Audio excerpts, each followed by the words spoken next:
off, Wade! You're drowning dirt! Tom Hensley shouted as water burst from the old pipe and spilled across the farm road. Mud climbed over Wade's boots while the far soybean rows stayed dry. A pickup slowed beyond the fence, and someone laughed under his breath. Wade didn't answer. He reached for the valve, jaw tight. Then Atlas left his side and ran to the north fence, stopping at a dead-looking strip of weeds he had been circling for days. The German shepherd pawed once, then went still. Later, when Nora Whitcomb knelt there and touched the soil, her face changed. Wait, this ground shouldn't still be wet. What Atlas had pointed out would make everyone in Briar Hollow look at Wade's old pipes differently. The first Saturday after Atlas led him to the damp seam by the north fence, Wade Mercer started asking for old irrigation pipe, and most folks in Briar Hollow thought he was being polite about being broke. He was 42, broad through the shoulders, and drove a faded blue pickup that coughed before every start. Beside him rode Atlas, his German shepherd, nose close to the cracked window, ears shifting at every change in the road. They moved from farm to farm along the gravel lanes outside town, past soybean fields, sagging barns, and rusted gates. Wade did not ask for favors the way desperate men asked. He stood straight on porches, cap in one hand, voice low and even, and said he was looking for old pipe if they had any they wanted gone. Broken PVC, aluminum laterals, old valves, stripped couplers, anything sitting behind a shed, under weeds, or beside a scrap pile. At first, people blinked at him. Then they laughed a little, not meanly, not quite.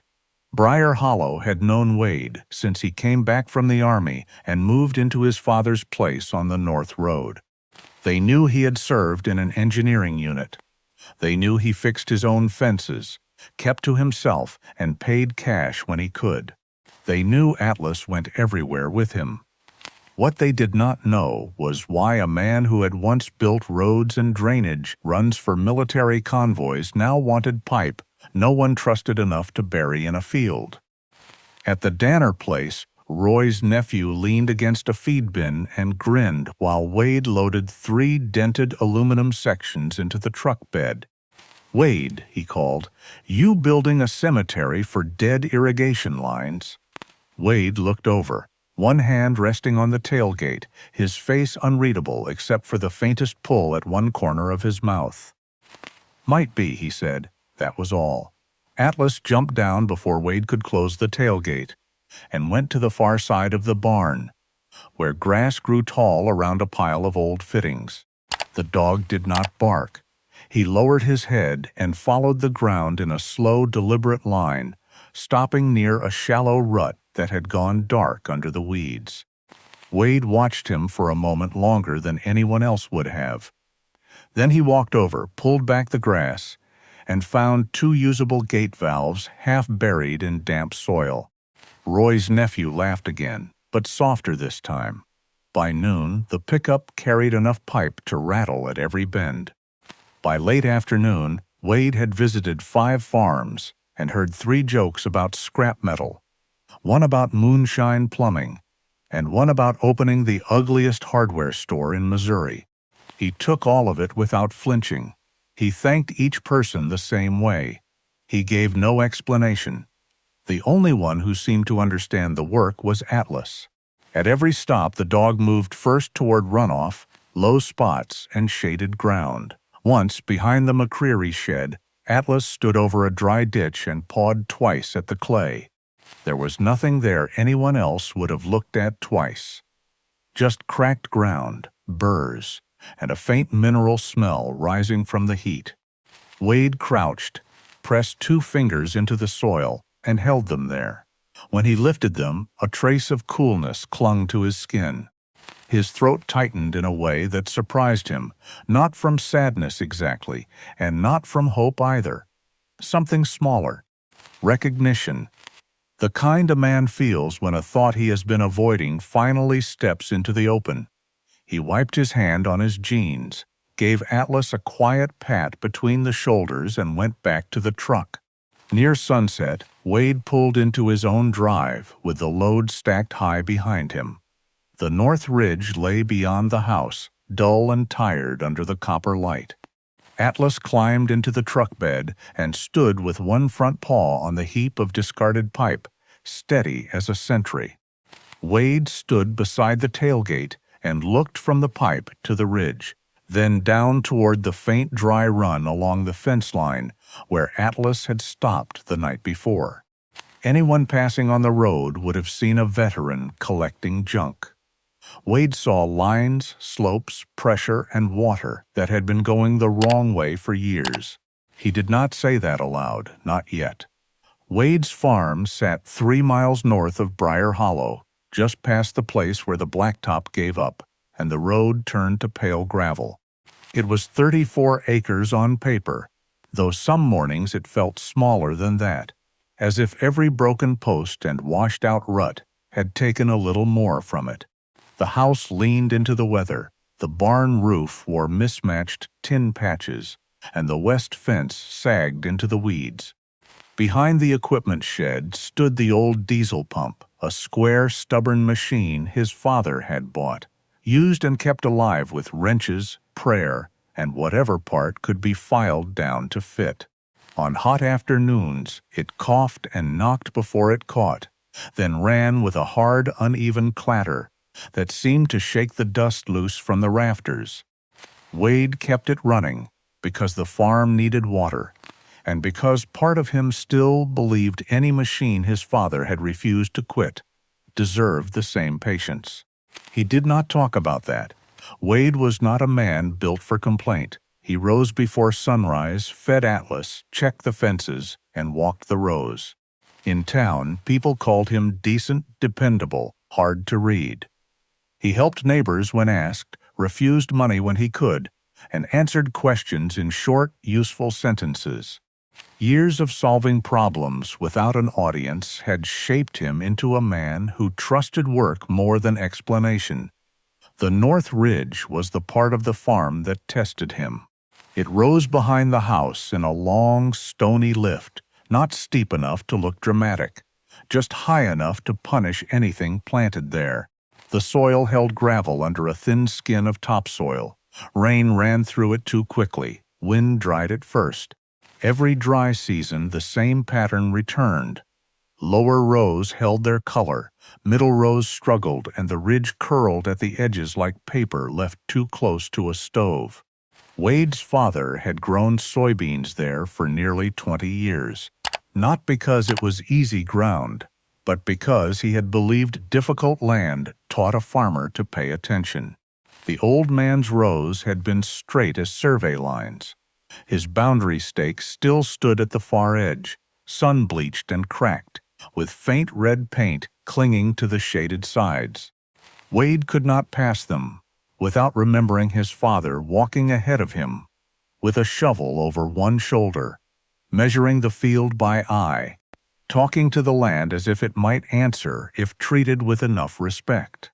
Now the ridge looked tired, not dead. Wade hated when people used that word too early. But tired, yes. The beans stood thin, their leaves dulling under the June heat, each plant holding itself close as if saving breath. Wade walked the rows near sunset because the low light told the truth. It showed where the soil had crusted white, where cracks opened around the stems, where irrigation had reached the surface but not the roots. Atlas came with him every evening, never rushing, never wandering far. When Wade stopped and looked across the field, he saw yield, cost, weather, his father's old effort thinning in front of him. Atlas saw something else. The dog lowered his nose to the ground and worked slowly along the rows, pausing where the soil changed smell, where a strip near the fence stayed darker after the rest had gone gray, where roots found some hidden thread of moisture Wade had not yet understood. Once, Wade caught himself watching Atlas instead of the beans. The dog was not worried about the crop. He was reading the ground beneath it. Wade stood there with the sun sinking behind the barn, the old pump silent below, and felt the first small shift in his thinking. Maybe the problem was not only that the ridge needed more water. Maybe Wade had been looking at the wrong thing all along. By the second week of July, Briar Hollow had learned to move slower. Doors stayed half shut against the heat. Dogs slept under trucks. Soybean leaves turned their pale undersides toward the sky, as if asking for mercy from a place that had already spent it. It was not the kind of drought that made the evening news, just a long, dry wearing down, enough to make small farms count every gallon, enough to make men like Wade Mercer stand at the edge of a field and do math they hated. The pond behind his house still held water. That was the cruel part. It sat low beyond the equipment shed, green around the edges, fed by a narrow spring that had outlasted worse summers. Wade could stand on the bank, watch Atlas drink, and see the water sitting uselessly below the thirsty ridge. There was water. But North Ridge sat above it, stubborn and thirsty, and water did not climb just because a man needed it to. The old diesel pump could push some of it uphill, but never cleanly. It burned fuel. Wade did not have room in the budget to waste. It shuddered when the afternoon turned hot, lost pressure halfway through a run, and sent water coughing through sprinklers that threw silver arcs into the air. Pretty, if a person did not understand loss. Wade understood loss. He watched the spray hang for a second in the sun and vanish before it touched anything that mattered. What did land on the surface often ran between rows, down the slope, into places already damp enough. The roots stayed wanting. The ridge kept fading. Nora Whitcomb came out on a Thursday morning with a county extension notebook, a wide-brimmed hat, and the careful manner of someone who had delivered bad news to proud farmers before. She did not talk down to Wade. That was why he listened. She walked the ridge with him, crouched twice to press her thumb into the soil, checked the pump line, then stood with her hands on her hips while the sprinklers ticked unevenly behind them. Atlas sat beside Wade, watching her as if waiting for a verdict. "If you keep watering this way," Nora said, not unkindly, "you'll spend your money before you save the plants."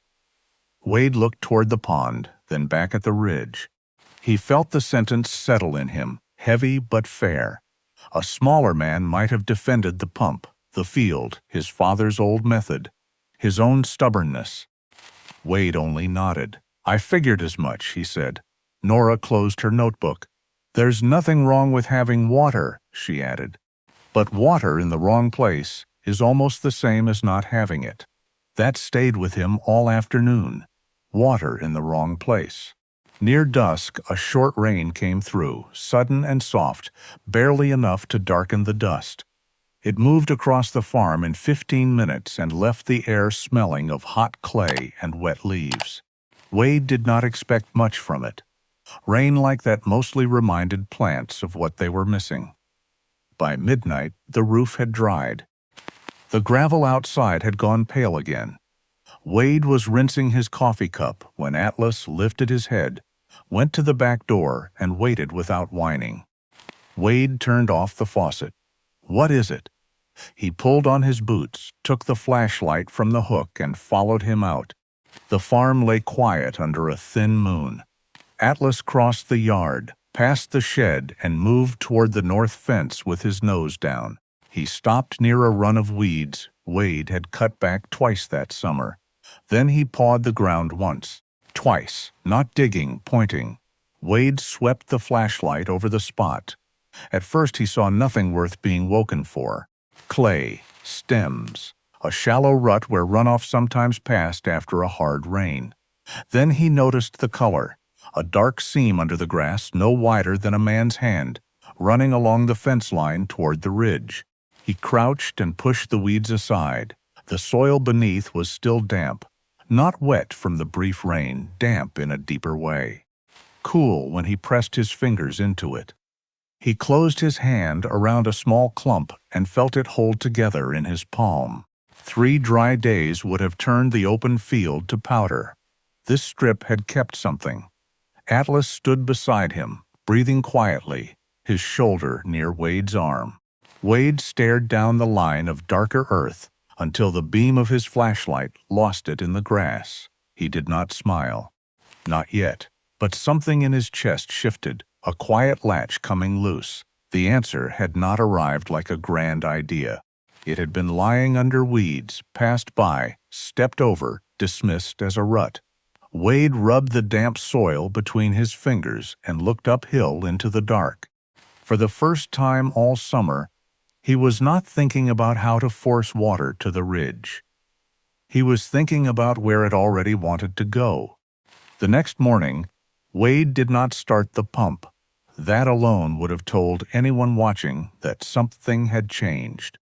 He fed Atlas, poured coffee into a dented thermos, took an old survey notebook from the drawer by the stove, and walked out before the sun cleared the ridge. Atlas went ahead with his nose low, and Wade let him lead. Every place Atlas stopped, Wade marked it. A dark strip beneath Johnson grass. A shallow dip where the clay stayed cool. A line of greener weeds crossing dry ground at an angle no fence had made. At each spot, Wade pressed his fingers into the soil and marked the places that still held moisture. By noon, the page looked less like farm notes and more like a map made by someone trying to listen to land. He walked the north fence twice, then crossed behind the old tool shed and found what he had missed for years. Beyond the fence, where the land lifted toward the neighbor's timber, there was a natural hollow tucked between two low rises. Under the weeds it was a bowl. Rain slid off the timber slope, gathered there, lingered, then disappeared without ever touching the part of the farm that needed it most. Wade stood at the edge of it with his hands on his hips, breathing through his nose. Atlas stepped down into the hollow and nosed through the grass, then looked back at him as if the place had been obvious all along. Wade took out the notebook again. He did not write much at first, he only sketched. Hollow, fence, ridge, slope. He measured by pacing, then measured again because his first count felt too hopeful. The hollow sat above North Ridge, not by much but enough. 6 or 7 feet at the first rows, a little more where the branches dropped lower. Enough to dismiss if a man was thinking about sprinklers. Enough to matter if you're thinking about gravity. In the Army, Wade had learned that water caused trouble when men underestimated it. You did not win by arguing with it. You gave it a clean route. Standing in that hollow, with sweat running down his back and Atlas panting in the shade, Wade remembered a sergeant from long ago tapping a muddy drainage plan with one finger and saying, "Water doesn't need permission, Mercer. It needs a path." The memory came so clearly that Wade almost turned his head. He looked toward North Ridge, toward the soybeans holding themselves tight in the heat, and felt the shape of the idea settle into place. Not a new pump, not more pressure, not another loud afternoon burning diesel to throw water into the air. A catch basin in the hollow, a main line down the slope, bigger pipe first, smaller branches later, drip line tucked low, close to the roots. Slow water, useful water, water that did not show off. In the evening, he went into the barn and pulled open the metal cabinet his father had used for manuals, receipts, and things he claimed he would organize someday. The hinges complained. Inside were old seed invoices, pump diagrams, a brittle county soil survey, and a spiral notebook with his father's handwriting across the cover. Ridge field, wet years and dry years. Wade sat on an overturned bucket and read until the light thinned. His father had noticed more than Wade remembered. Places where the ridge yellowed first. Years when the fence line stayed green longer. A note from 2016 said, "Water above north fence after hard rain, gone in 2 days." Wade rested his thumb on that line. The old man had seen it. Maybe he had not had the time, or the money, or the strength left to chase the thought further. Wade closed the notebook gently. Outside, Atlas was waiting at the barn door, watching the ridge darken under the last copper light. Wade stepped beside him and looked at the land again. For weeks he had been trying to push water uphill because that was what the old system allowed. Now the farm seemed arranged differently in his mind, not as fields and fences, but as movement, fall, flow, resistance, release. Water did not need more force, it needed a better path. Wade said it once under his breath, not like a slogan, more like a promise he was making to the ground. Atlas leaned his shoulder against Wade's leg, and together they stood there while the pump below the shed stayed silent for the first evening in a long time. A new irrigation system, the kind shown in catalogs with clean diagrams and smiling growers standing beside green fields, cost more than Wade could pretend to have. He priced one anyway, sitting at the kitchen table after dark with his father's notebook open beside a farm supply brochure. The numbers climbed too quickly. Pumps, filters, tubing, drip tape, fittings, and valves. By the time Wade reached the total, he closed the brochure with 2 fingers and pushed it away. Atlas, lying under the table, lifted his head at the sound. Wade looked down at him. "Not that way," he said. The dog blinked once, as if that had been clear from the beginning. So Wade went looking for the other way. Around Briar Hollow, old systems had failed, been upgraded, or simply been left behind. Aluminum pipe from an abandoned sprinkler setup, PVC with one cracked end, old plastic totes, crooked couplers, and half rolls of drip line. Wade asked for all of it. He drove slowly from place to place with Atlas beside him, and the back of the pickup growing stranger by the day. Some folks gave him things because they liked clearing junk without hauling it to town. Some gave because they remembered his father and could not say no to his son. A few gave because they pitied him, and Wade felt it even when no one said it out loud. He took the pipe anyway. Pride did not water soybeans. At the McCreary farm, a woman named June pointed toward a collapsed lean-to and said he could have anything not holding the roof up. At the McCreary farm, Wade nearly passed over a dark coil beneath rusted field wire until Atlas gave one sharp bark. Wade pulled the wire aside and found 40 feet of flexible tubing, dirty but sound. "Good eye," he murmured. At another place, a young farmer joked that Wade ought to charge admission once the scrap pile got tall enough. Wade smiled without showing much of it, and loaded 2 old 275-gallon plastic totes into the truck. The totes smelled faintly of grain and sun-warmed plastic. Ugly but tight, good enough for a catch basin if he cleaned them right. Behind the Hensley place, Atlas stopped under a sheet of weathered plywood and refused to move. Wade lifted one edge and found a straight aluminum section buried in hay dust, almost untouched except for mud dauber nests in the ends. He would have missed it. Anyone would have. The dog stood with his paws planted, watching Wade drag it free, and Wade felt again that small, careful hope he did not trust enough to name. Late in the week, he went to Roy Danner's farm. Roy had known Wade's father back when both men still had dark hair. His place sat west of town, with a machine shed full of things no one threw away. Roy walked Wade behind the shed without teasing him. There, stacked on railroad ties, lay a row of aluminum pipe from a system Roy had quit using years before. "Take what you can use," Roy said. Wade looked at the pile, then at the old man. "I can pay something." Roy shook his head. "You can help me move that fallen gate next month. That'll do." They loaded in silence for a while. Atlas stayed near the truck, alert but calm, one paw resting on the first pipe Wade had set down. When the bed was nearly full, Roy wiped his hands on his overalls and looked toward the north road, where Wade's farm lay beyond the trees. "People are going to talk," he said. Wade tightened a strap across the load. "They already are." Roy nodded, not smiling. Don't let them make you ashamed of starting with what they don't need anymore. Wade stood still for half a breath. The words landed somewhere deeper than advice. He had spent weeks accepting cast-offs with a straight face, pretending he did not hear the jokes, pretending the glances did not follow him back to the truck. Roy had seen through that without making a show of it. Wade gave a small nod. "I won't." On the drive home, the pipe rattled behind him like loose bones. Atlas rode with his head out the window, watching the ditch lines pass. Wade saw the load in the rearview mirror, and for the first time, it did not look like junk. It looked like pieces of a sentence he had not finished writing yet.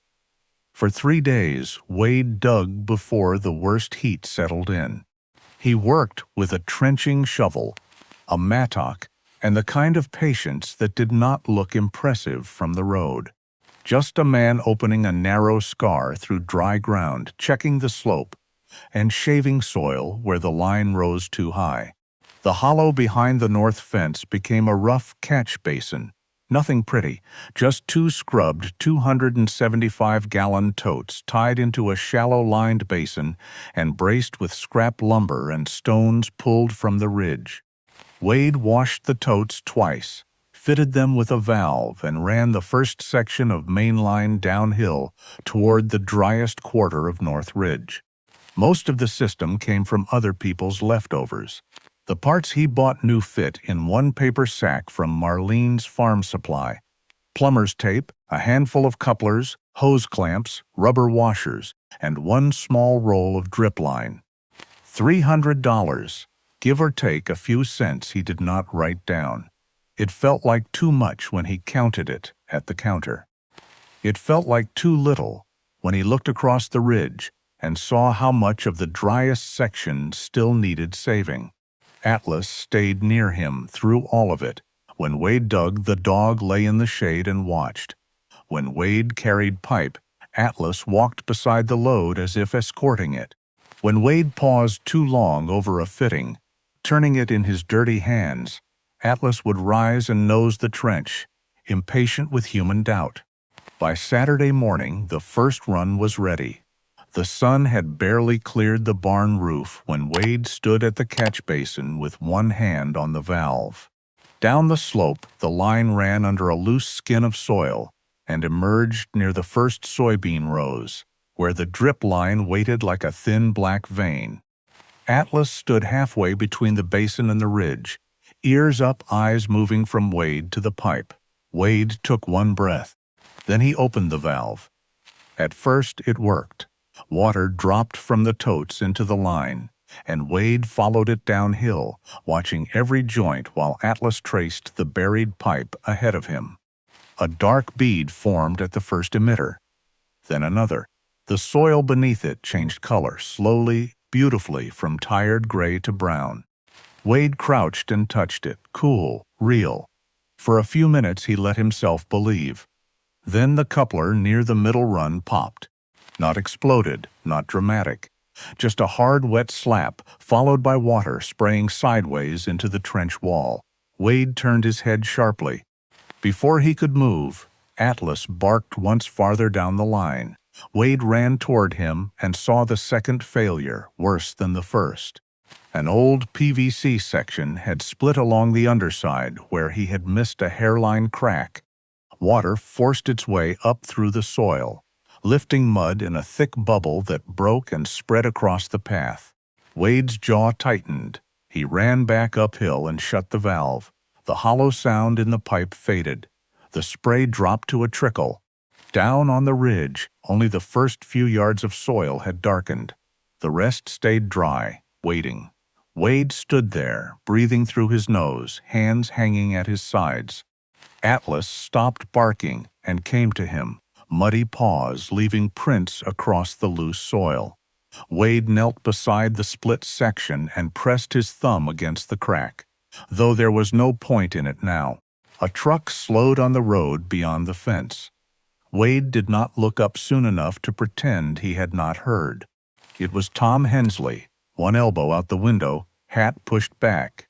He took in the totes, the trenches, the mud spreading where no crop grew, and gave a small laugh that tried to pass itself off as neighborly. "Well," Tom called, "at least the farm road's getting watered even." Wade looked at him then, not angry, not even surprised, just tired in a place sleep would not reach. "Looks that way," he said. Tom drove on, gravel ticking under his tires. The sound faded slowly. Wade stayed on one knee. A part of him wanted to cover the whole thing back up before anyone else saw it. Another part, quieter and older, had already begun listing what failed. Bad seal, weak coupler, cracked pipe, too much pressure at the first bend. Atlas stepped close and pushed his head under Wade's hand. Wade rested his palm there for a moment, feeling the dog's steady warmth beneath the dust. Then he stood, picked up the wrench, and began taking the line apart piece by piece. Wade spent the next 2 days fixing what the first test had been honest enough to show him. He cut out the cracked PVC and replaced it with a better section from Roy's pile. He cleaned old threads, wrapped every joint with fresh tape, tightened the clamps, and marked each repaired fitting with blue painter's tape. Atlas stayed close, moving whenever Wade moved, lying down whenever Wade got still. The dog seemed to understand the work had changed. By Wednesday morning, the line looked stronger, not pretty, never that, but sound enough to deserve another chance. Wade filled the totes from the runoff held in the hollow basin, checked the valve twice, and walked the length of the trench before opening anything. The ridge waited below him in hard sunlight. The soybean leaves at the far end looked thin and folded, conserving themselves in silence. Wade rested one hand on the valve. "Let's see what you've got," he said, though he was not sure if he meant the system, the water, or himself. He opened it slowly this time. The main line filled with a low knock, then settled. No coupler jumped, no mud rose at the first bend. Atlas trotted along the pipe, ears forward, following the faint smell of wet clay and glancing back every few yards.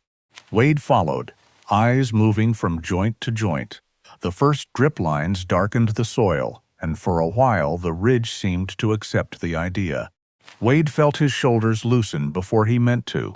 Then, near the middle rows, the pattern began to weaken. The dark soil faded into spots. Spots became freckles. Past the halfway mark, nothing changed at all.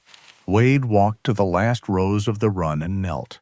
Dust lifted around his boot. He pressed 2 fingers beside a plant stem and came away dry. The line had not failed loudly this time. That almost made it worse. It had done just enough to look promising, then quit before reaching the part of the field that needed faith the most. Wade sat on the edge of the trench and looked back uphill. Anger moved through him, clean and sharp, but he did not throw the wrench or curse the pipe. He just sat beside the trench while Atlas lowered himself nearby. The water was moving. That was the trouble. It was moving, but not evenly. That night, Wade brought his father's notebooks to the kitchen table along with the soil survey Nora had left behind. The house was quiet except for the refrigerator hum and Atlas shifting under the chair. Wade read until the words blurred, then read again. Pipe diameter, flow rate, pressure drop. Terms he knew from another life, wearing farm clothes now. His mistake began to show itself slowly. He had built the main line too narrow, forcing salvaged pieces to fit an idea the water would not follow. The first rows drank what the last rows never saw. Nora came by the next afternoon, parking by the barn and walking up with her notebook tucked under one arm. She did not smile at the unfinished trenches or the blue tape on the joints. She studied Wade's hand-drawn map, then the pipe, then the dry end of the ridge.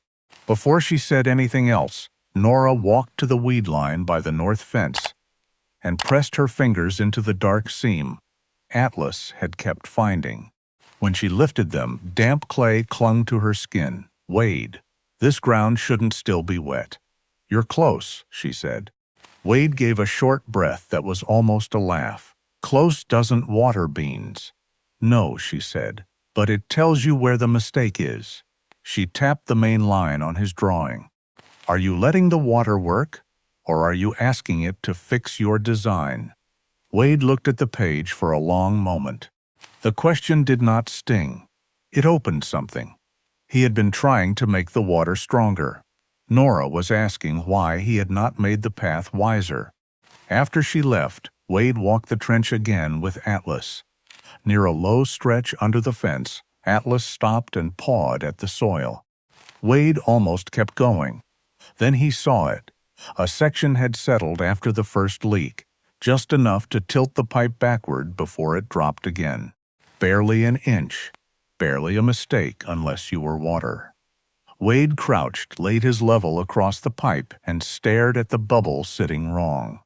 Atlas stood beside him, quiet and still, one paw resting near the damp edge of the trench. Wade let out a slow breath. All right, he said. We stop pushing. We start listening. Wade went back to Roy Danner's place before sunrise and came home with the larger pipe he had avoided because it was heavier, uglier, and more than he thought the first run needed. It was also right. That mattered more. He unloaded each section by hand while Atlas watched from the shade of the barn, then laid the pipe beside the old main line and saw the difference at once. The first system had looked like a man trying to save money. This one looked like a man admitting what the water needed. He spent the next 2 days widening the main, correcting the slope, and dividing the ridge section into smaller branches. He moved slowly, not because he was unsure, but because hurry had already cost him twice. He checked each slope, cleaned each fitting, and tucked every branch line low against the stems.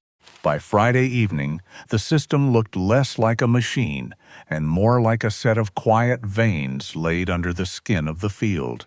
The third test happened the next morning under a pale sky with no wind in it. Wade did not make a ceremony of it. He did not call Nora. He did not ask Roy to come stand by the fence. He filled the totes from the shallow basin, checked the valve, walked the full run once with Atlas beside him, then returned to the hollow and rested his hand on the metal handle. The ridge below him looked worn and patient. Wade opened the valve slowly. Water entered the main line with a sound so small he almost missed it, a low traveling murmur inside the pipe. No broken coupler, no mud swelling in the wrong place. The water moved downhill as if it had been waiting for someone to stop arguing. Wade followed it with his eyes first, then with his boots. The first branch darkened, then the second, then the third. Along each row, little ovals of damp soil appeared at the base of the plants, not fast, not dramatic, just sure. Atlas walked ahead of him, nose close to the ground, pausing at each new patch of moisture. He did not bark this time. He did not paw, he only sniffed, moved on and sniffed again. Wade stood at the halfway mark and waited for the failure he had come to expect. It did not come. The dark marks kept showing farther down the ridge. At the last row of that run, where the soil had stayed dry on the second try, Wade crouched and pressed 2 fingers into the earth. Coolness met him there. He kept his hand down longer than he needed to. Then he sat back on his heels and let out a breath that sounded almost like disbelief. Nothing in the field shouted victory. That was what made it feel real. The pump below the shed was silent. No diesel smoke drifted through the yard. No bright spray vanished uselessly in the air. Just water going where it had been asked to go. Slow enough to stay, close enough to matter. Wade looked at Atlas, and the dog looked back as if to say he had known the ground would answer, once Wade learned how to ask. A week later, the ridge began to change in ways a stranger might have missed. Leaves that had curled tight at noon began to loosen by evening. The white cracks around the roots softened under darker soil. Wade noticed each small correction the way some men noticed weather.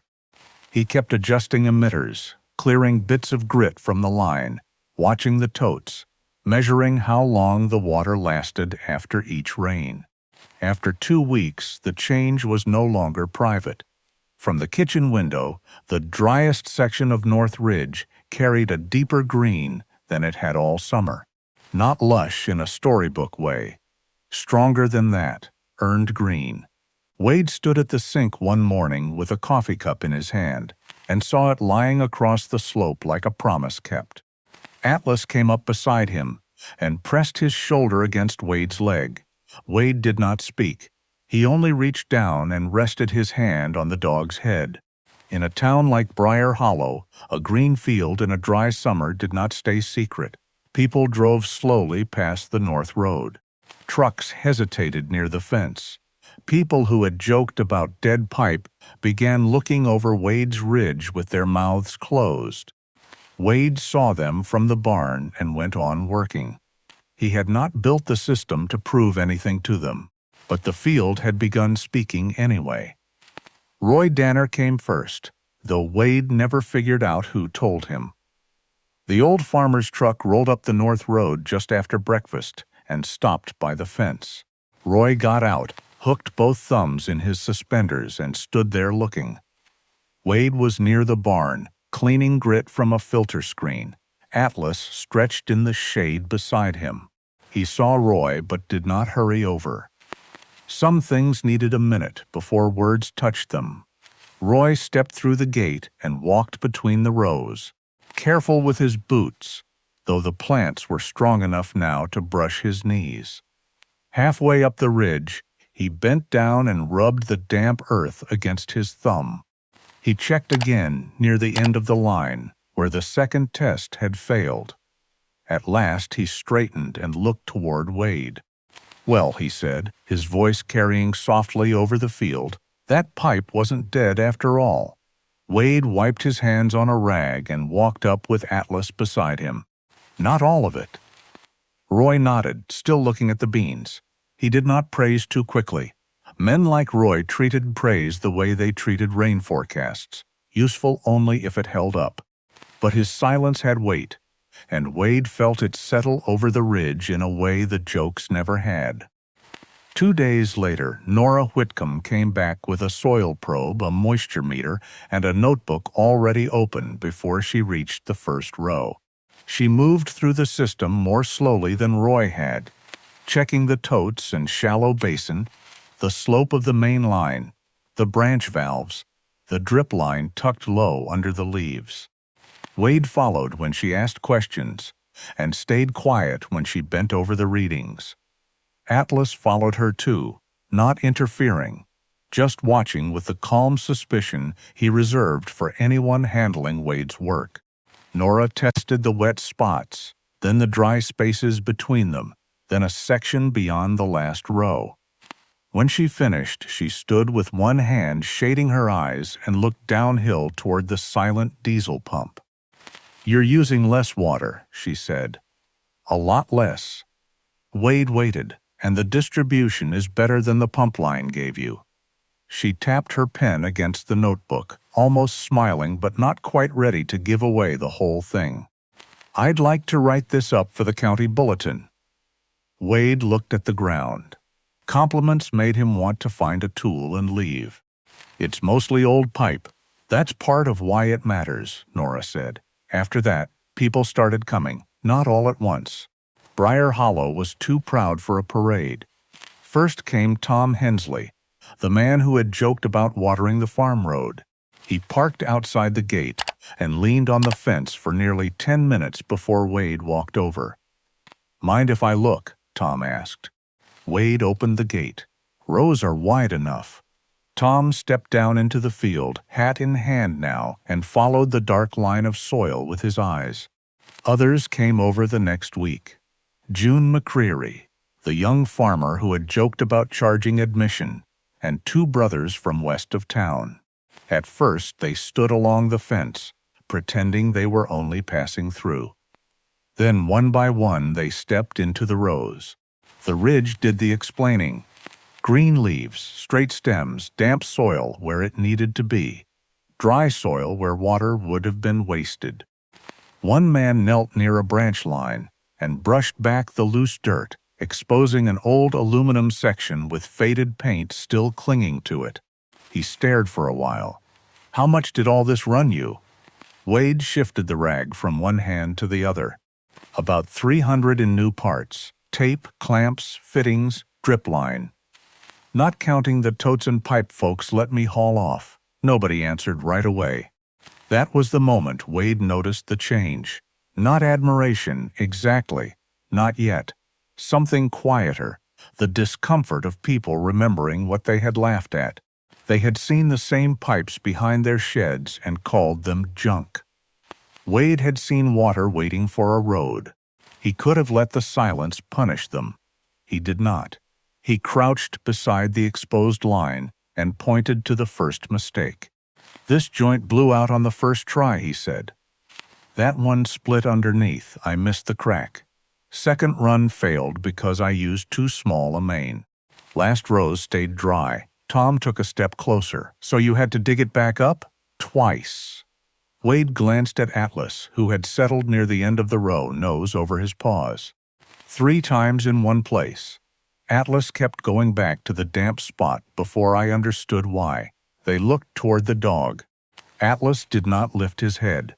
Wade showed them the slope, the larger mane, and the shorter branches.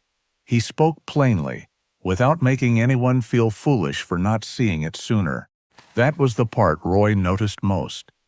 Later, when the others had gone and the road had gone quiet again, Roy stood beside Wade at the fence and watched Atlas move through the green rows. "You could rub their noses in it," Roy said. Wade leaned his forearms on the top rail. "Wouldn't water their fields." Roy gave a dry chuckle. "No, I reckon it wouldn't."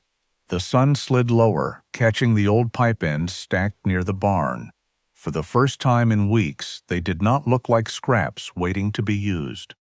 They looked like proof that being overlooked was not the same as being empty. By October, the driest section of North Ridge had done what Wade needed it to do, and nothing more dramatic than that. It did not make him rich. The barn still needed a roof, the west fence still leaned, and the old diesel pump still sat below the shed, though it ran far less than it had in July. But the soybeans came through. Not perfectly. Farming rarely handed out perfect endings. Still, that ridge section held green long enough, filled pods well enough, and gave Wade a harvest he had almost talked himself out of expecting. More than that, it gave him a quieter kind of relief. The kind a man feels when he realizes he has not failed something entrusted to him. The first cool mornings settled over Briar Hollow with a blue haze in the ditches. Wade walked the rows with Atlas beside him, the dog moving more slowly now that the urgent work had passed. Beneath the soil, the old pipe kept doing its plain, hidden job. Aluminum from Roy's shed, PVC from McCreary's lean-to, valves someone had forgotten in grass. Above it all, 2 old totes held rain long enough for the driest rows to drink. Nothing matched. Nothing looked new. But when water gathered in the hollow, it found the main line, slipped downhill, divided through the branches, and arrived where roots could take it in. That was enough. Near the end of the month, Nora brought a draft for the county extension bulletin and called the system a low-cost, gravity-fed drip model built from salvaged materials. Wade could live with that. Then she used the word innovator, and his hand stopped moving. "Nora," he said. She looked over the top of the page. "What? Don't make it sound like I invented water." Her mouth twitched. "You found a better way to use it." Wade rinsed the screen in a bucket and shook it dry. "I just quit making water do what it didn't want to do." Nora wrote that down before he could tell her not to. After the bulletin came out, a few farmers built small versions of the system before winter. Tom Hensley tried one behind his lower garden plot.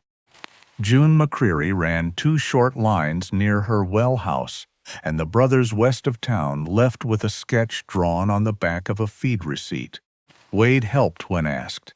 He did not charge. He did not lecture. He showed them how to check slope, clean old threads, and leave water a path. Atlas attended each visit as if the county had hired him for inspection. He sniffed fittings, stood in trenches, and once refused to leave a damp patch until Wade found a valve seeping at the threads. People began greeting the dog before they greeted Wade. He did not mind. Late one afternoon, after the ridge had been cut and the remaining stalk stood pale under the lowering sun, Wade sat on the lowered tailgate of the pickup. Atlas lay in the shade beneath it, nose pointed toward the leftover pipe stacked near the barn. The pieces were fewer now. Some had gone under Wade's field, some to neighbors, and some would wait until spring. Wade looked at the ridge and thought of his father's notebook, of the line written years earlier about water above the north fence. He wished, briefly and sharply, that the old man could have seen it. Not the whole county coming by, not the bulletin, just the quiet water disappearing into dry soil and coming back as green. A truck passed on the road and slowed, then moved on. From there, the driver would see only a field resting after harvest, a veteran's old pickup, a dog in the shade, and a farm still standing. Wade knew what lay beneath. Atlas knew too. The pipes no one wanted were under that ridge, carrying what they still could. And maybe Briar Hollow had learned something, without anyone needing to say it too loudly. Some things are called worthless, only because no one has looked at them with enough patience. Some people, too.